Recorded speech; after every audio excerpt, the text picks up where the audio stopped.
Thank you all for attending today. For those of you who have attended the first two webinars, you'll recognize that each of these webinars was a succession, one from the next, where ideas had overlapped and one made the argument and the case for the other. If you have missed the first two, the second one is actually available, and we will be available until January 19th. So once you sign up for the newsletter, you'll have access to that for a little while. So today I want to talk to you a little bit about how a simple change or a few simple changes can make not just organizational culture, but culture in general more inclusive. And I want to start with a bit of a cultural parable or a story. The idea of the land and the tree in Muslim culture is really a common one. And I think it'd be tone deaf for me to not mention that, you know, we're having this webinar at a time when we have a genocide occurring. And there are times like this that really make us feel like we lose hope. But there's a cultural parable that I've grown up with that says, and regardless of whether you take a faith-based perspective or not, you know, the parable is this, that if you are in the middle of planting a tree and you see Judgment Day coming, finish planting the tree. That the act of the completion of something good is critically important, that the idea of growth, even when you think that there is no hope for the future, that the end has come, that you continue to engage in an act of growth, an act of flourishing, and an act of hope. And this metaphor of human beings very much like the tree, and this is an olive branch that I think has so much more meaning than what we know it as. You know, in Islamic culture, that human beings are referred to as trees, and the reference is that human beings should be like trees, that the roots are firmly planted, and from those roots that we have foliage and growth and fruit that comes from that. And that a tree doesn't just serve its own purpose to exist on its own, but that when the roots of an individual are firmly planted, then and only then can it have the ability to offer fruit. But the purpose of that fruit and that shade is to help others and to build a community that people gather around that tree. And to me, that's not just a metaphor for any and every one of us, but the idea of making each of us strong leaders in our communities to promote a sense of purpose and value where we are there to help other people. So what I'm going to show you today is not just the how-tos. I mean, you can always hire a consultant on how to, but it's very difficult for us to make change if we don't understand the rationale for why we're making change. If we go to our physician and they simply tell us to take a medication, treatment compliance is far lower when we don't understand the rationale for why we are engaging in any form of treatment. And so for me today, I want to offer you that rationale. So when understanding is there, our ability to engage in the follow-through is far greater. So I'm going to begin, not to increase your anxiety, with a pop quiz. Now, I'd like you to, you know, with a webinar, with the number of people in attendance today, it might be difficult to be able to answer this live, but I'd like you to answer these questions for yourself. We'll start with this. Is this racist? Now, what you see here is the home of a master, so this is the master slave, white people, on a plantation in the South, Louisiana. And on the right is the home of the slaves.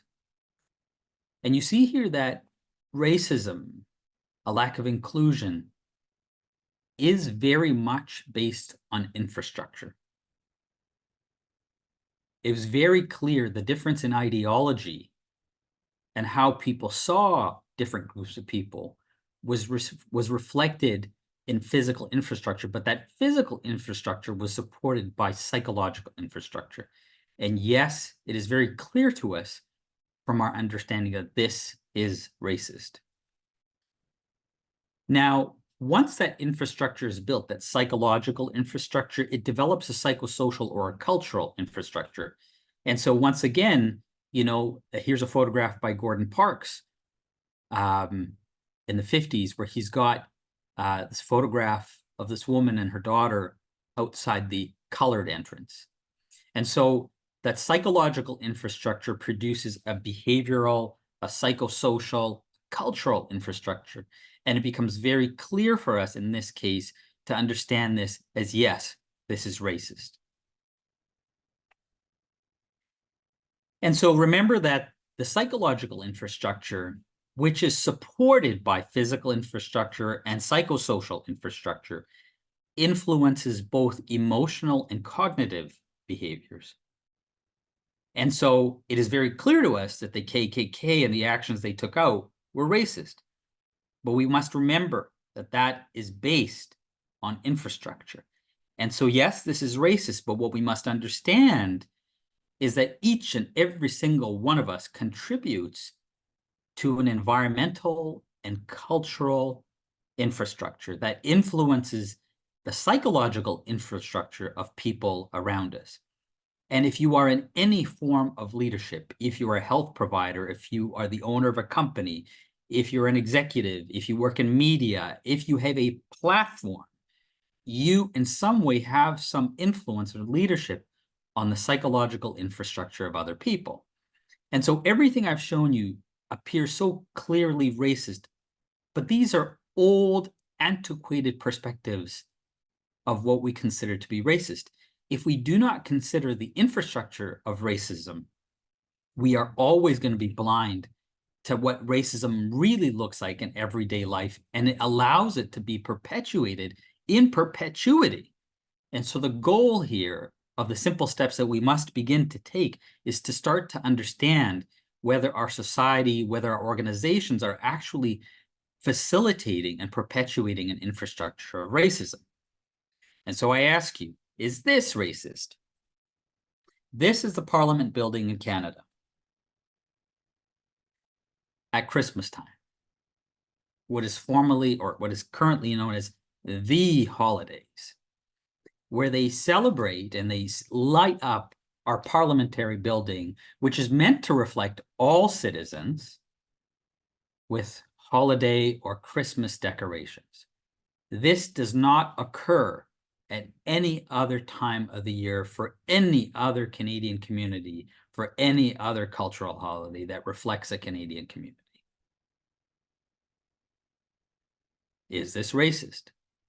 Well, if we consider the infrastructure of racism, this is very much upholding an infrastructure of racism. And then we are surprised and shocked that, nearly almost every single person of color in Canada has experienced overt racism in the past few years. Why are we surprised?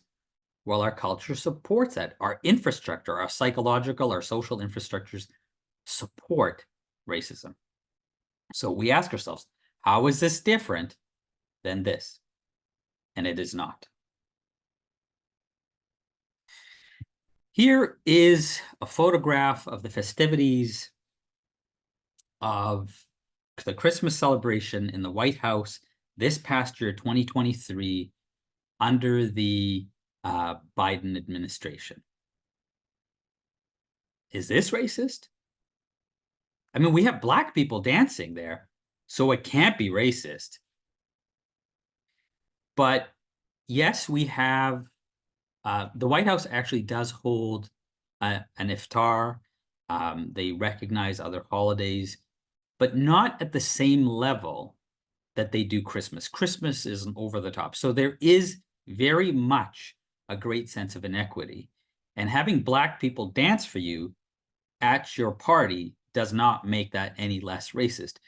Furthermore, it was also occurring at a time when the US government and this administration was complicit and supportive of a genocide in the Middle East.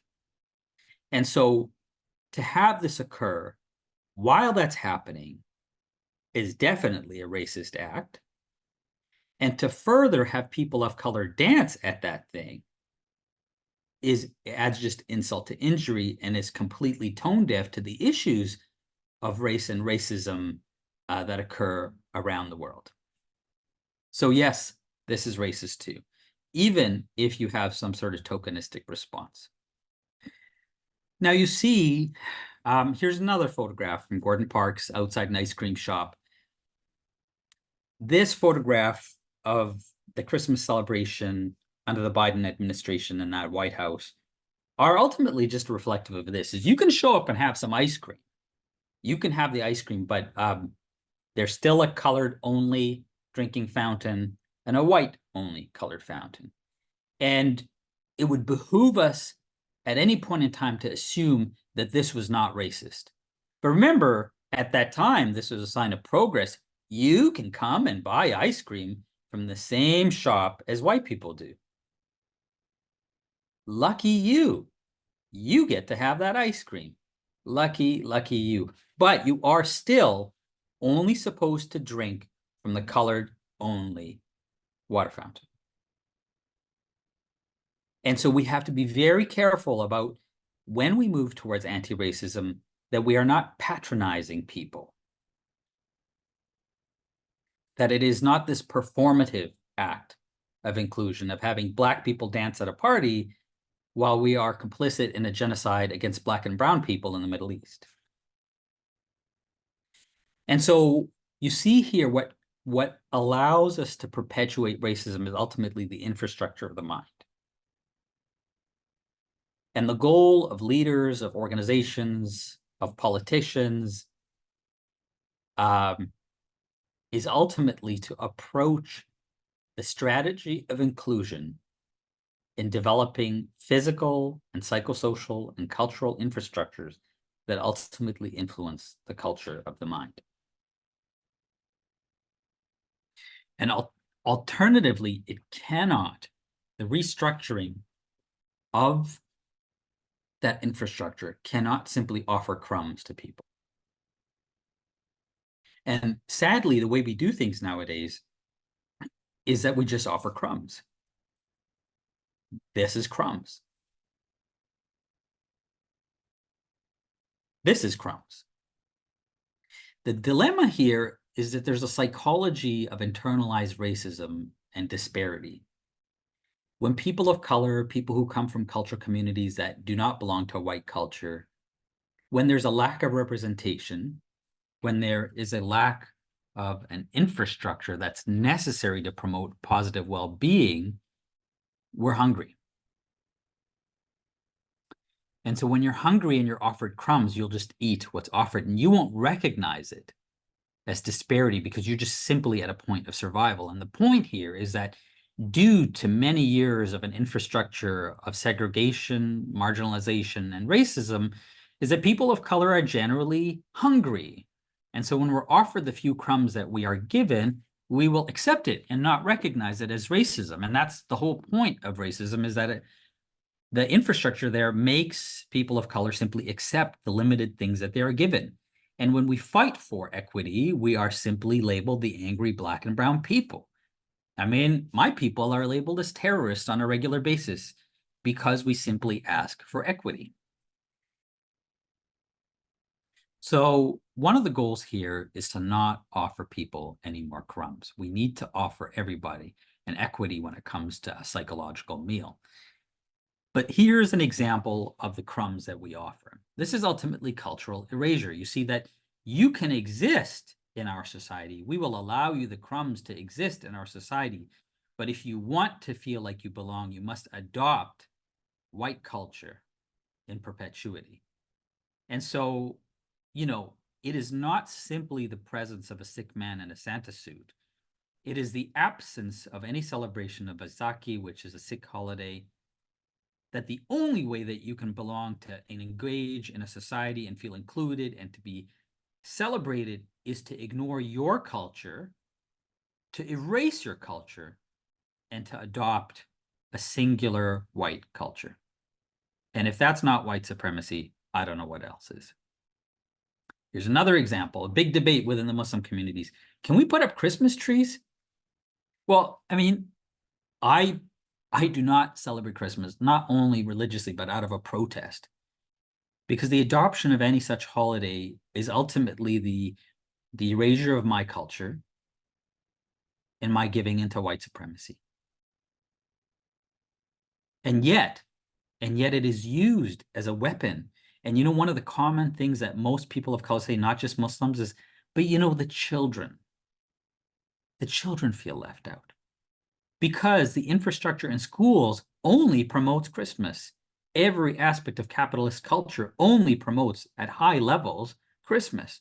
So the only time you can have that sense of that beauty of any holiday is around Christmas. And if you don't accept it, you get nothing.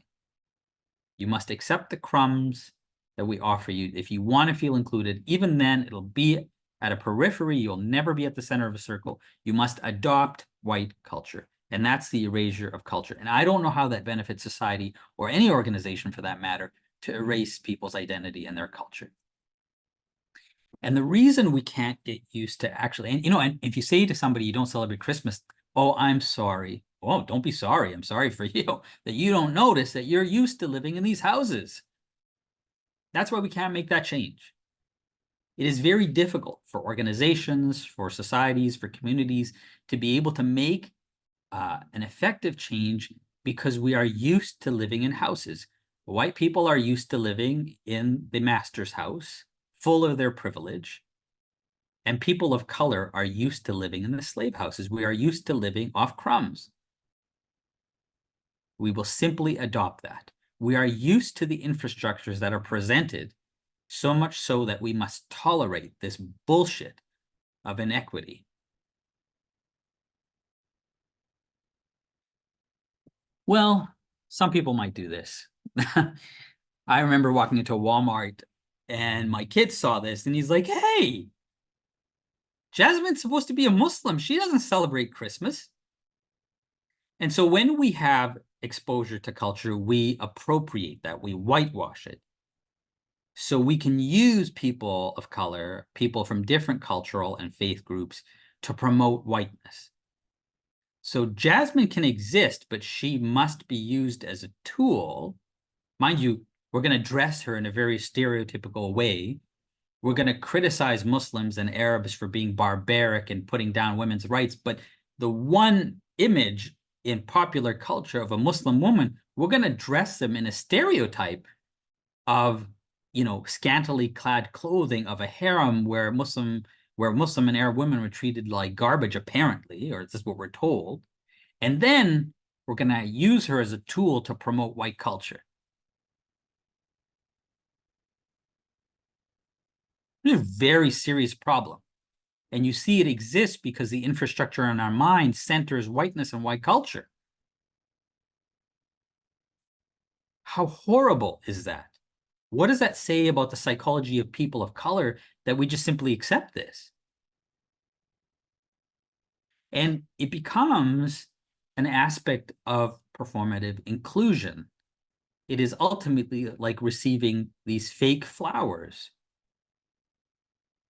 Now, if you've ever had real flowers and you receive those, you say, get that shit away from me. What kind of thing did you offer me to give me that fake flowers? But if you've never had a real flower, if you've never smelt the fragrance of a real rose, I mean, those look beautiful.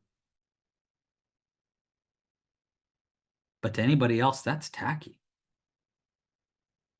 And the truth is, any attempt of fake performative inclusion is tacky and insulting and patronizing. But if people of color are happy by it, it's only because they're used to receiving and living off the crumbs. This is ultimately a matter of public health. We don't recognize it.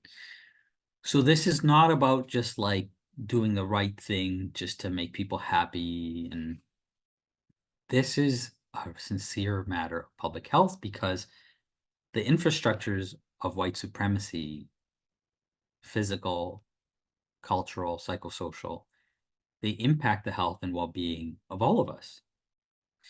Research does confirm that a lack of inclusion actually does artificially inflate a sense of self-worth as an ethnicity and as a culture in white people. We know that. So this is not just about addressing the needs of people of color. It ultimately breeds a sense of arrogance and self-centeredness in white people because they're just used to seeing themselves and living in the master's house. But it does impact people of color's health and well-being, and I'll point that out to you. And so if you've attended, uh, my first webinar, you'll remember the biases that exist that our data found is that people of color are perpetually seen as immigrants and outsiders. We're not seen as local. We're seen as outsiders. And so any attempt to understand us is still coming from this outsider perspective. It's like, let me understand about you. I want to know about your culture. But I don't know another way of being Canadian and experiencing a Canadian culture than being a Muslim. I just don't know another way. But we are seen as outsiders. We're also seen as far likely to be threatening and threatening Western values. Indigenous people, Arab and Muslim people are seen as most likely to be threatening. How is that going to impact health and well-being of people and the harmony we're supposed to create either within an organization or within a community? But we are accepted into culture when we have purpose and value for whiteness and white culture. So if we're a good immigrant, and that's called the good immigrant effect, and we live up to the standards of being perceived as a highly specialized medical professional, if we bend our knee to whiteness, we can be granted some access. That's the crumbs that we talk about. All of this is very psychologically damaging, and it produces a great sense of colorism, even in people of color. And if you want an example of this, I mean, any person of color, any woman of color who wears makeup will know that it's not uncommon for many women of color to lighten their skin through the foundation that they use. There's products available here in North America and around the world of skin bleaching cream that both men and women will use to lighten their face to appear more white. There are surgeries being offered around the world that change our phenotype to look more white. And there's an element of code switching where people of color are consistently giving up their culture and their identity simply to fit in, sometimes begrudgingly and sometimes very willingly, because it offers us social capital. Now, all of that is very psychologically damaging. It does not impact the health and well-being or even the productivity of any organization or any community. And what ends up happening is both communities and organizations end up blind to a very serious health and psychological health problem that starts to impact the productivity and the bottom line of any community and any organization. You see, this is not about charity. What we don't recognize is when 30% of a population, so in Canada, 30% of Canadians identify as being people of color or Indigenous.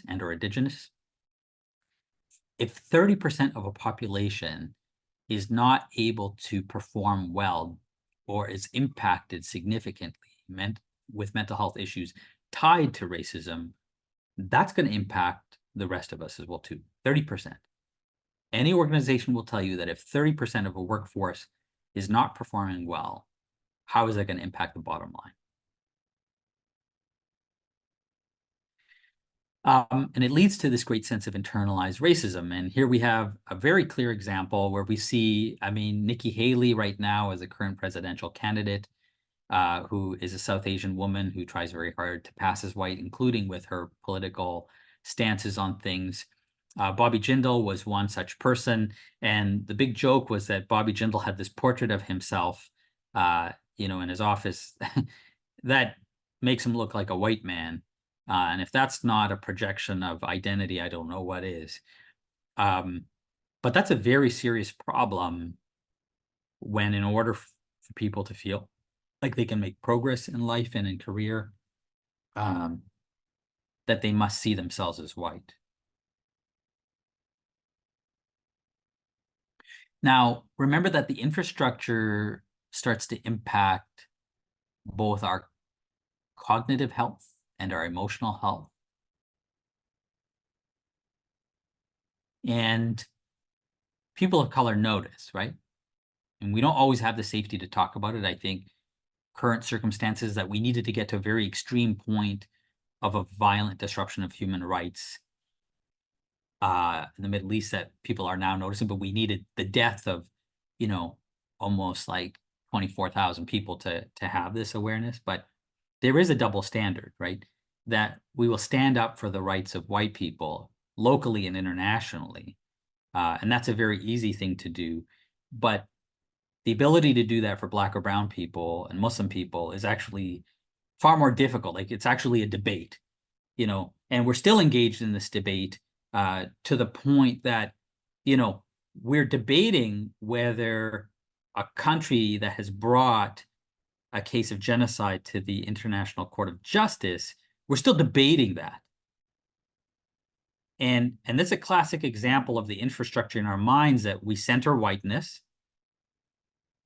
that we allow horrible things to occur to people of color, and that when they stand up for them, we doubt them, we gaslight them, even though things appear very obvious, to the point that South Africa is now being accused of anti-Semitism.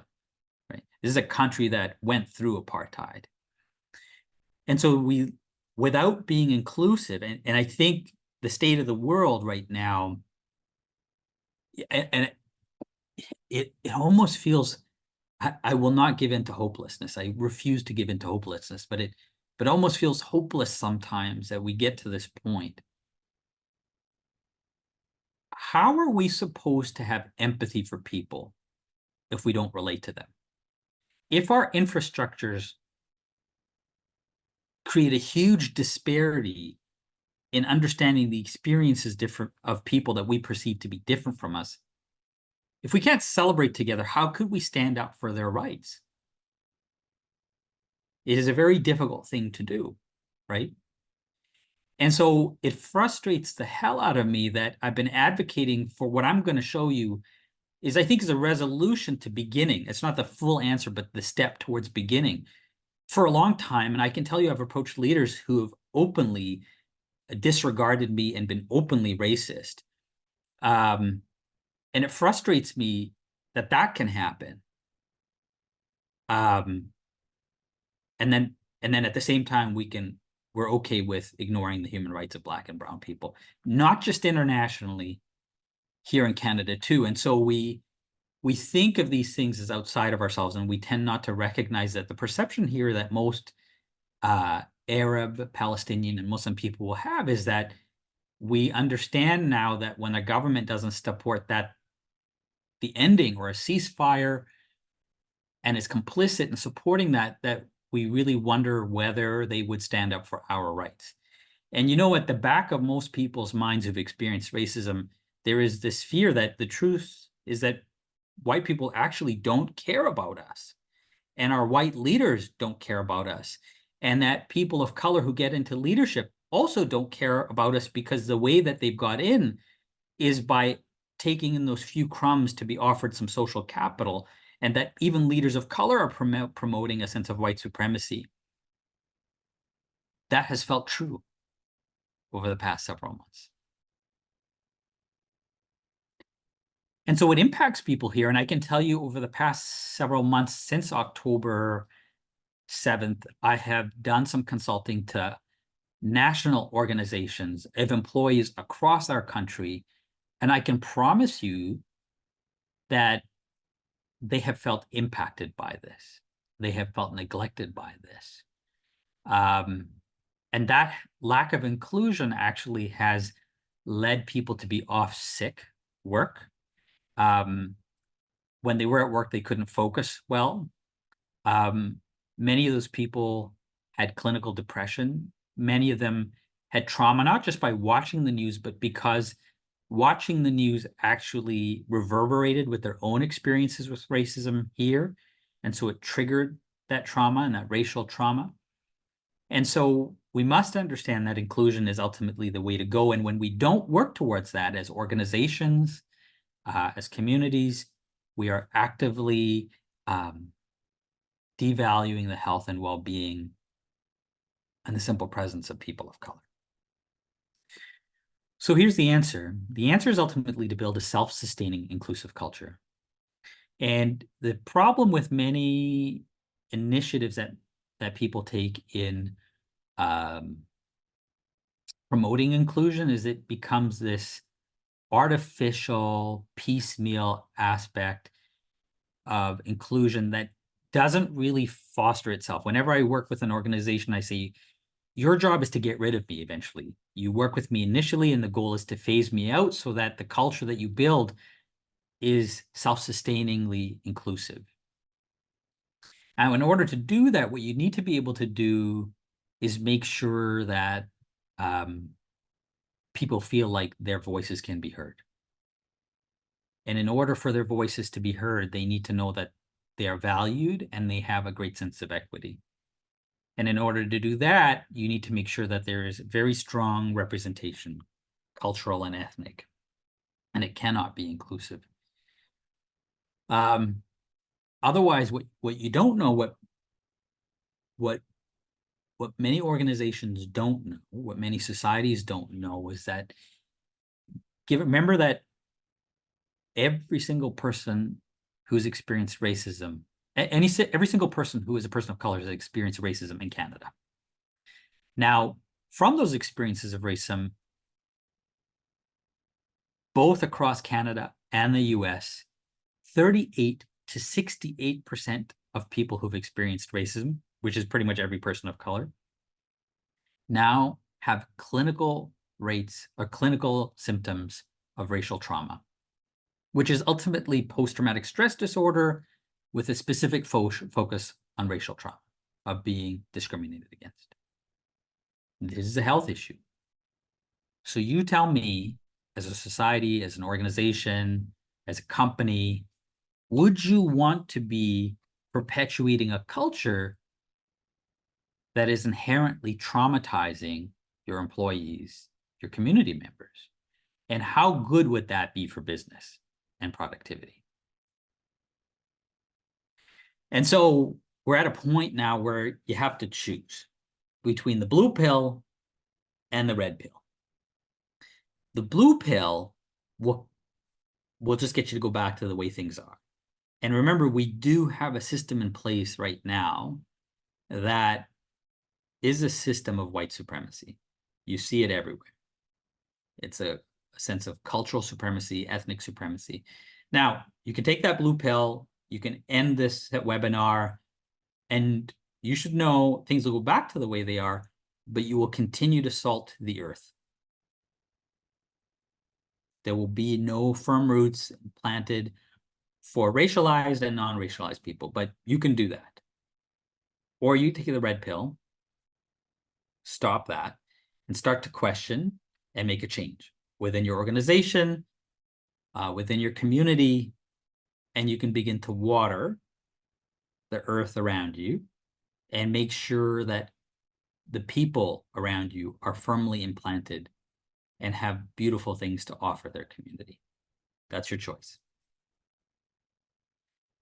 I will make it clear that if you take the blue pill, you will perpetuate this type of racism. That's the blue pill. Take the blue pill, you will continue to engage in this patronizing exercise of racism, and that'll be the blue pill. That'll be very clear. If you choose to only go part of the way and have this performative fake flowers version of inclusion, and you allow people to bring in their foods for their culture during a particular holiday, and that's all you do, without offering them equitable days off, paid days off, in the same way you do for Christmas, that's still a blue pill. Remember that everything I've just shown you, the current psychosocial infrastructure, are based on centering whiteness above all else. Should you choose to take the red pill, this is your answer. This is an initiative that was developed by a clinical team that we had developed Win Love or Winnipeg Love, which was a civic pride campaign that had a series of tips based on positive psychology that helped people feel like they had a greater say and an input on their sense of civic pride. And there were several tips based on inclusion, and this one had the greatest traction of all. This is celebrate everything. Why? Well, we do in fact live in an incredibly diverse country filled with different kinds of people and practices, and it would be a shame to let all that rich diversity go to waste. More importantly, if we focus on celebrating just one holiday as the focus of the year, we isolate people who may not identify with any one holiday or those who don't celebrate it in the same way others do. Instead, if we celebrate everything with vigor, and that's the word for equity, in the same way we become an inclusive society instead of an unintentionally exclusive one. And feeling included is especially important for children, their identity and their self-esteem, but feeling included also really benefits adults. And I would argue society and culture and organizations and economy. Getting to know about and celebrate all kinds of cultures and holidays can help us improve our worldview and become more flexible in our thinking. So here's the answer. The application of this will vary from organization to organization. You have to remember the application of this will be both internal and external in terms of goals of an organization. It cannot just be internal. When a company takes this on, they should be sharing this loudly from the rooftops, because what it does then is advocate that for the community. And that's critical. And what that does do, and anytime you've got any privilege, you should advocate it to people who make decisions. In this case, it's the provincial government in our place that could make changes on holidays, what I would encourage people to do.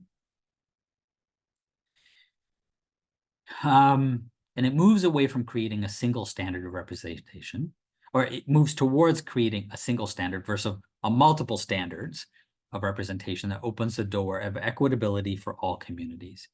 What does this do? You have the equitability for representation. It educates and informs people. Remember that many people who are engaging in racist behavior are not intentionally wanting to put up burning crosses on people's lawns. It is their inherited psychological infrastructure of racism that has them perpetuate a lot of racism in their workplace, in their organization, and in their community. Education and information allows us to be able to see many parallels. When we see the parallels between our experiences, we are more likely to see a commonality in each other. And when we have a commonality in each other, we are more likely to advocate for each other because we see ourselves as the same versus different. It also sets a diverse standard for what's local. Remember the biases that are developed? The biases that we've developed in a white supremacist society are that people of color are foreign, including Indigenous people.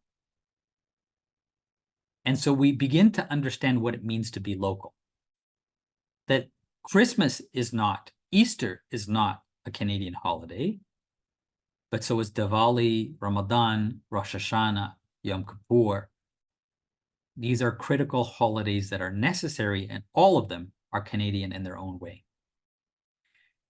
And as I said, that intersectionality, when we understand that we intersect, we understand we have those things in common, it builds those bridges for understanding. And what it does do psychologically is it offers a form of cognitive flexibility. The ability to take the perspectives of others, that those diverse perspectives, is infinitely good for psychological development, but it's also infinitely good for business. What it does do is it improves a true sense of an inclusive culture, and those contribute to increased employee retainment, a psychologically healthy workplace, decreased sick time, because remember the World Health Organization talks about like the impact on health is not being tied to just mortality, but disability and adjusted years life lost due to not just physical injury, but also psychological injury. And there's greater work satisfaction. All of those things promote a great sense of goodness and well-being and productivity in a workplace, in a community, in a society.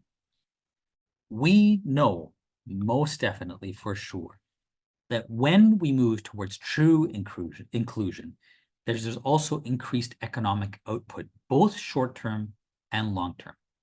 What we also know is in the few countries that work towards this, and there's no perfection, we also know that nationally, there's increased gross domestic product. We also know that when we celebrate everything, not just internally, but externally, consumers are actually more likely to see us more positively. We are seeing the impact of boycotts. When companies have not taken a social stance, we are seeing the profound downfall of massive companies who've lost billions of dollars because they did not reflect a sense of empathy or understanding. They did not have true cultural inclusion. But when you're not performative, but you're doing this well with a good consultant, you can increase your market base, and that's going to be good for business. Now, remember we talked about flexibility and taking different perspective. It also allows innovative solutions and products. And we have to understand that different cultural perspectives, remember I started this whole thing off with a cultural metaphor, that I think when we open our doors to a different way of seeing things, culture and perspectives really opens our eyes to things we would have never have seen before. And one of the things that I love is I love reading novels and poetry of people who come from different cultural backgrounds, because they offer a perspective that you would never otherwise get. Michael Ondaatje, M. Night Shyamalan is a director. These are unique perspectives that I think only come with a different cultural or lived experience. And of course, it prevents internalized racism in portraits like this. It's Bobby Jindal again. At the heart of the matter is this simple business case for celebrating everything, is that you catch more flies with sugar than vinegar. And the idea of being kind and supportive and truly wanting to make a difference can make a huge change in not just your employee culture, a societal culture, a community culture, but ultimately the culture and the relationships between you and your consumers, between you and your employees. Now, the applications of this and the strategy can be both simple at times, but also nuanced. And you have to remember, you cannot do this alone. You need the guidance of people internally and the guidance of people externally. If you try to do this alone, I mean, we've seen this happen where people have they've actually kind of put their foot in their mouth. If you don't have the nuance of the lived experience or professional expertise, you can sometimes be dangerous. Now, this often makes people feel stuck, and a fear of offending, they'll simply not do anything. Now, remember, if you do nothing, you take the blue pill and you go back to salting the earth, which is still damaging for your brand. There are companies that have done nothing in today's global crisis, and they've suffered. So the goal is to only do something, is just to do it from an informed perspective. Now, remember, we don't want to offer people fake flowers. The goal of this is not about food and dress. That is not what cultural or any kind of inclusion looks like. I don't want to know what sandwiches you eat or what kind of cowboy boots you like. That is all window dressing on a home.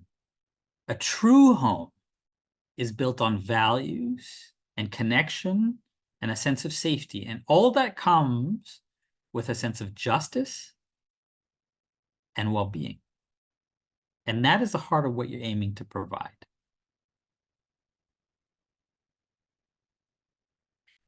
So those are my thoughts. These are some resources for you.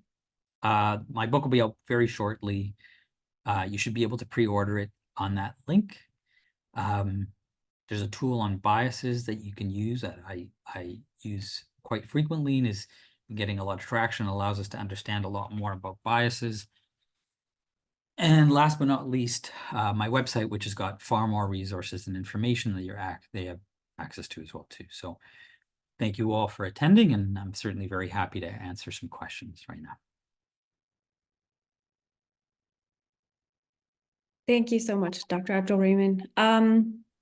I have a few questions to pose to you. I feel like there's sort of a theme that runs through them, so hopefully they don't feel repetitive to you. Sure. But let me just start off by giving you this example. Do you feel that the majority or a large number of white Americans, Canadians will feel motivated to make the effort to learn about other cultures? Due at least in part to the infrastructure you discussed, many white people may not have a lot of exposure to people of color or people from different cultural backgrounds, so they would potentially have to seek out opportunities or resources to learn about other cultures, since these things might not come up organically. So I guess the question is, do you feel that white people would feel motivated themselves to make the effort to sort of bridge this gap and bring people together? Well, I think that individually that some people do try to make those efforts. I mean, this is not about demonizing white people. This is about understanding a culture that puts up barriers to that understanding.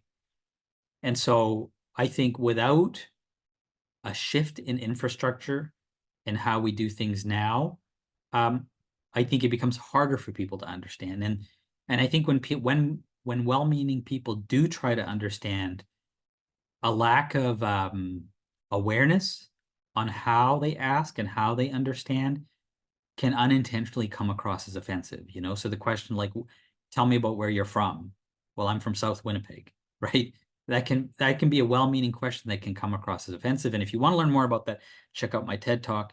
But I think this is really where I turn to leadership. If leadership can create an infrastructure, a culture, and if an organization were to do this and to offer not just days off, but explanations and information about what it means, and if that company were to advocate, use any of their privilege to advocate, we're not waiting for people to learn. I mean, how many of us really were motivated to learn about skinny jeans? Any of us? I wasn't motivated. I hated skinny pants. That's all I've got. And now we're seeing a return of pleats and high-waisted men's pants. I'm not motivated to learn about that, but it's thrown in my face all the time.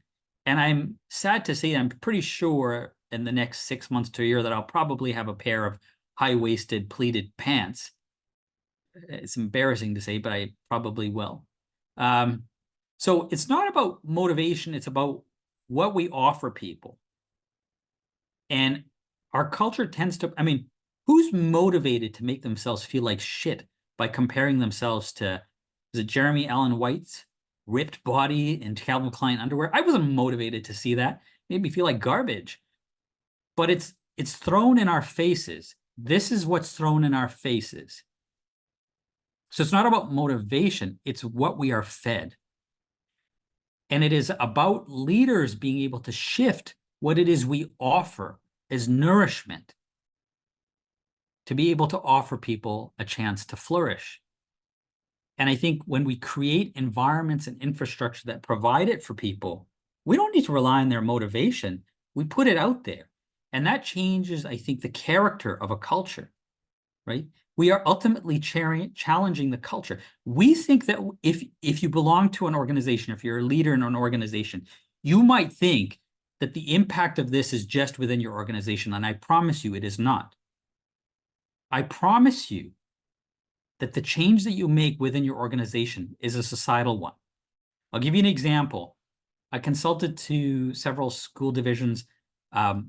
One principal had me come and specifically consult on how to apply Celebrate Everything to their school. And this amazing woman took a budget and made sure that the school was decorated up to high heaven in the same, for every single holiday, in the same way that Christmas was. Now, remember that this was just meant for her school. Do you know what happened? They had people walking in off the streets because word spread in her community, her school community. And children bringing in family, people who didn't go there, just to look at the decorations, because never had they been offered anything else besides crumbs. And what it did do is it even allowed some children to say, hey, Carnival isn't on here. Could we do Carnival?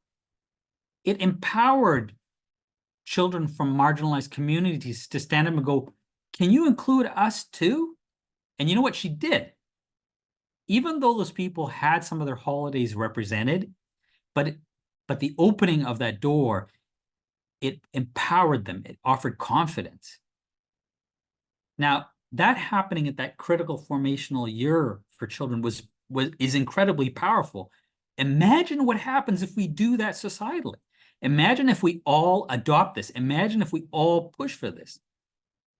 We are sitting on the precipice of, like, I think, huge conflict, and it's based on our inability to take perspectives of the other. This issue of standing up for human rights, we're like, that's controversial. Well, why is it controversial? It's controversial because we could not take the perspective of somebody else. If we did the work as a society to take the perspective of other people, if we learned about more things than skinny jeans and Jeremy Allen White in underwear, what would that do? We could have preempted this shit. We would have been on the same page. It would not have been a divisive issue.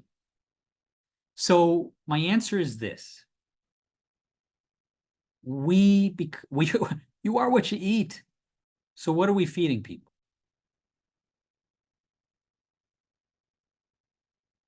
So it seems as though you're suggesting, I mean, at the beginning of your presentation, you discussed really large scale infrastructure that these countries have been built upon. And, it's awful. The imagery that you showed, it digs deep.